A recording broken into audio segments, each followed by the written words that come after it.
जय हिंद साथियों, एक बार फिर से आपका बहुत बहुत स्वागत है हमारे इस YouTube चैनल पर। आज हम इस वीडियो के माध्यम से अध्ययन अर्थात चर्चा करने जा रहे हैं एक नए शीर्षक बोस आइंस्टाइन कंडेंसेट PEC, जिसको शॉर्ट में PEC कहा जाएगा। यह आपके पदार्थ की पांचवी अवस्था है। बोस आइंस्टाइन कंडेंसेट पदार्थ की पांचवी अवस्था क्या है? पांचवी अवस्था है किसकी? पदार्थ या द्रव्य की।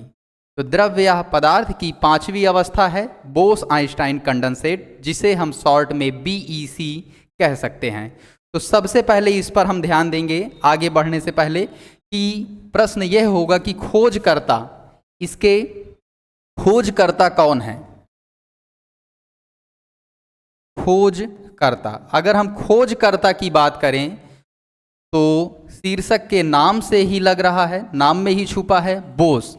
तो भारतीय वैज्ञानिक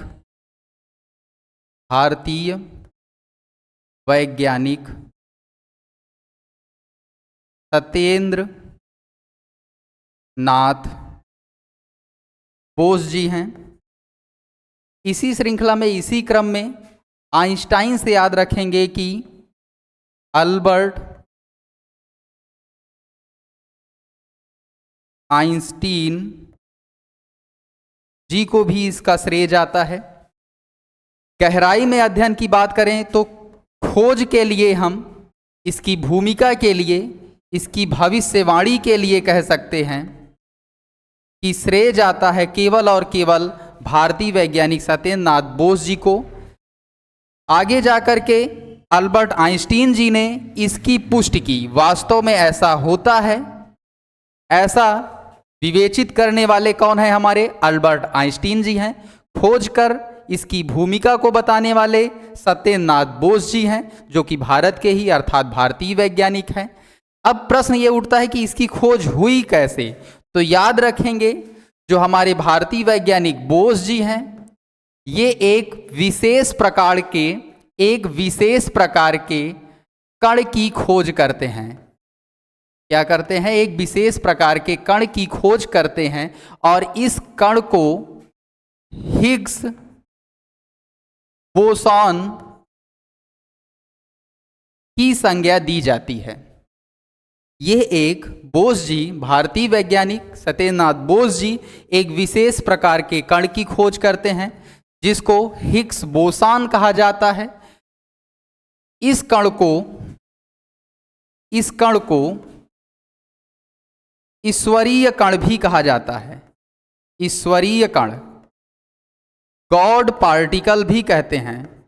गॉड पार्टिकल के नाम से जाने वाला पार्टिकल है, कण है। तो याद रखेंगे हिग्स बोसॉन। अब इसकी भूमिका क्या होती है? तो याद रखेंगे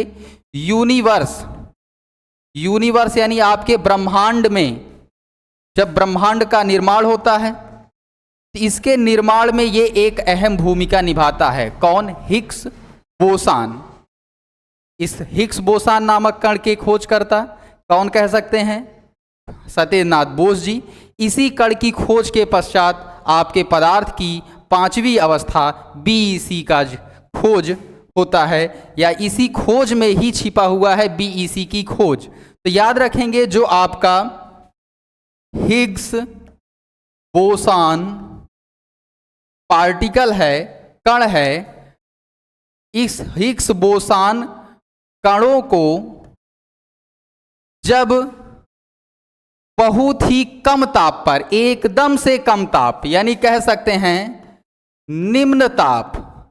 अब निम्न ताप बोले तो यह कह सकते हैं कम से कम ताप को परम शून्य ताप। अब परम शून्य ताप से क्या तात्पर्य होगा? तो याद रखेंगे शून्य, 0 केल्विन, परम शून्य ताप 0 केल्विन ताप पर, अथवा या इसी को दूसरे स्केल में, दूसरे पैमाने में -273 डिग्री सेंटीग्रेड ग्रेट। फिर से देखेंगे, जो आपका खोजा गया कण है हिग्स बोसान, इसी कणों को, इन्हीं कणों को निम्न ताप पर, निम्न ताप बहुत ही कम ताप अर्थात परम शून्य ताप अर्थात 0 केल्विन पर, दूसरे पैमाने में -273 डिग्री सेंटीग्रेड पर इस अवस्था में जब ला देते हैं हिग्स बोसान कण को, ऐसा कर देते हैं, तो ऐसा करने पर इस स्थिति में जो आपका बोसान कण है, इसी कण को हम संज्ञा देते हैं BeC, बोस आइंस्टाइन कंडेंसेट। यही पार्टिकल इस अवस्था पर जब आ जाते हैं, इस टेम्परेचर पर जब आ जाते हैं, तो वो अलग तरह की प्रकृति का व्यवहार करते हैं, और इस प्रकृति में, इस दशा में इन कणों को ही BeC अर्थात बोस आइंस्टाइन कंडेंसेट कहा जाएगा। जो BeC है, यह याद रखेंगे आप, यह प्राकृतिक नहीं है, यह प्राकृतिक नहीं है, और यह भी प्रयोगशाला में निर्मित किया गया है, यानी किया जा सकता है या किया जाता है। तो यह था आपका बोस आइंस्टाइन कंडेंसेट पदार्थ की 5वीं अवस्था। तो एक एक करके हमने पदार्थ की अवस्था का हमने अध्ययन किया। पहला ठोस, दूसरा द्रव, तीसरा गैस, उसके साथ साथ चौथा हमने प्लाज्मा पढ़ा। आज हमने 5वां, 5th BeC को पढ़ा। इस तरह से आपका पूरा शीर्षक पदार्थ की अवस्था में भौतिक आधार पर पूर्ण होता है। कल से हम आगे अध्ययन करेंगे इसी क्रम में रासायनिक आधार पर। तब तक के लिए धन्यवाद। जय हिंद।